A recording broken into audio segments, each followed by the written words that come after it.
In 1939, Diego and Frida were divorced. For solace, Frida turned to painting. On the day the divorce papers came through, Frida had nearly finished what is her best-known painting, the Two Fridas. The two Fridas sit side by side, their hands joined in a stiff clasp.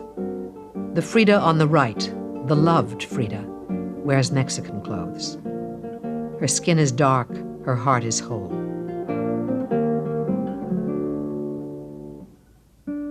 In her hands, she holds a miniature portrait of Diego from which blood flows.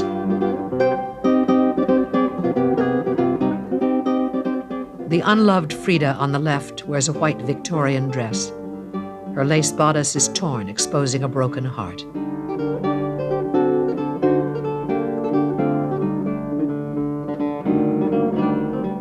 Near her sex, she holds a pair of surgical pincers, which cut off the flow of blood from Diego's portrait.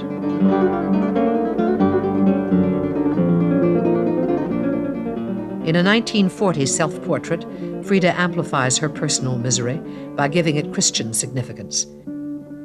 She presents herself as a martyr with a necklace of thorns. The dead hummingbird pendant suggests Frida's own deadened spirit. The bird also has another meaning. Hummingbirds are used as magic charms to bring luck in love.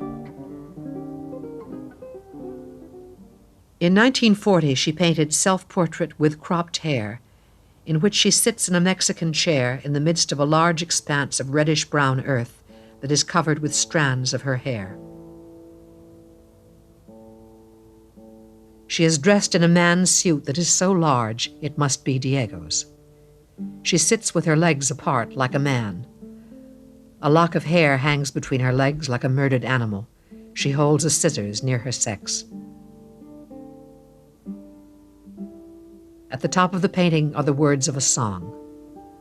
Look, if I loved you, it was for your hair. Now that you are bald, I don't love you anymore.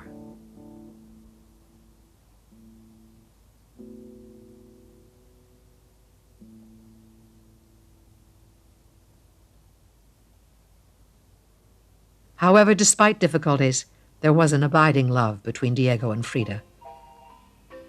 At Diego's request, Frida went to San Francisco to join him.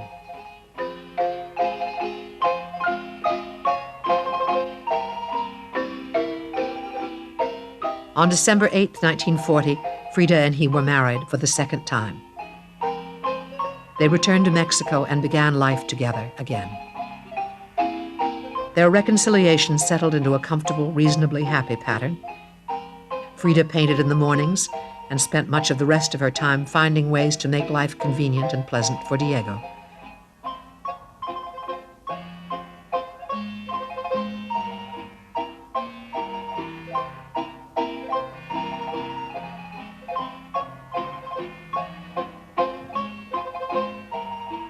Frida wrote, "The remarriage functions well. A small quantity of quarrels, better mutual understanding, and on my part, less investigations of a tedious kind with respect to other women. Thus you can understand that at last I have learned that life is this way, and the rest is just an illusion."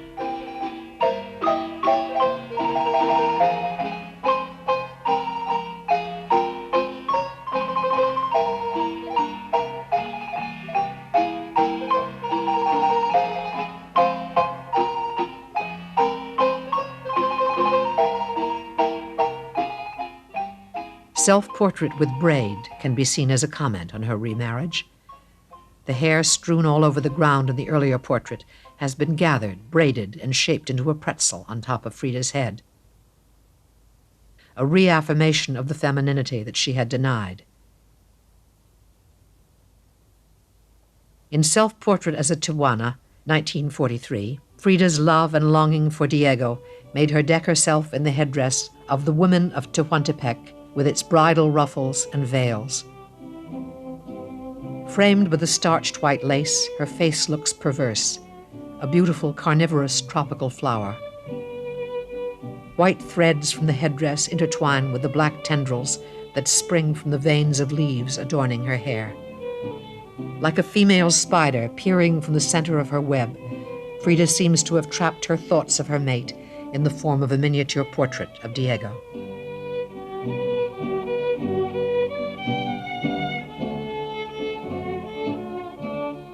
In 1944, a year later, Frida painted Frida and Diego, 1929-1944, as an anniversary gift for Diego. Their faces form a single head. This melding of identities is not a harmonious union. The two halves of their faces do not line up, a mismatching that creates a feeling of explosive disjunction.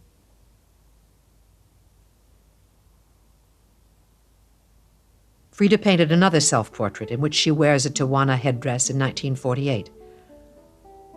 The contours of her face are fuller, coarser, older.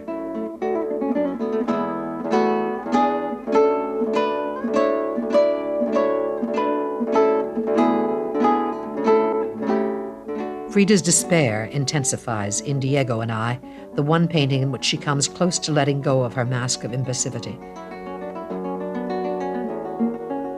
Frida is weeping, and a mass of loose hair swirls around her neck as if it were going to choke her.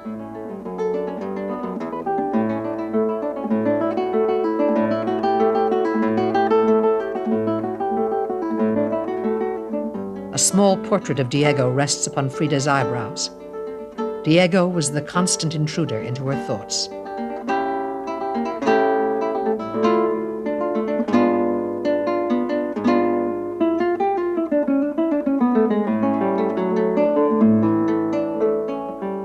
Frida's private feelings about her husband are revealed in her journal.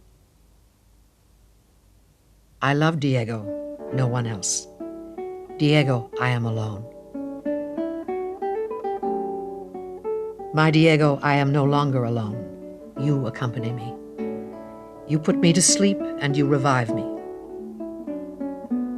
Diego, nothing is comparable to your hands, and nothing is equal to the gold green of your eyes.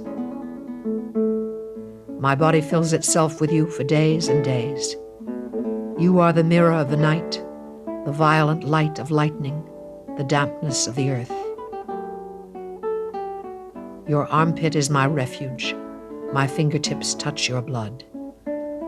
All my joy is to feel your life shoot forth from your fountain flower, which mine keeps in order to fill all the paths of my nerves, which belong to you.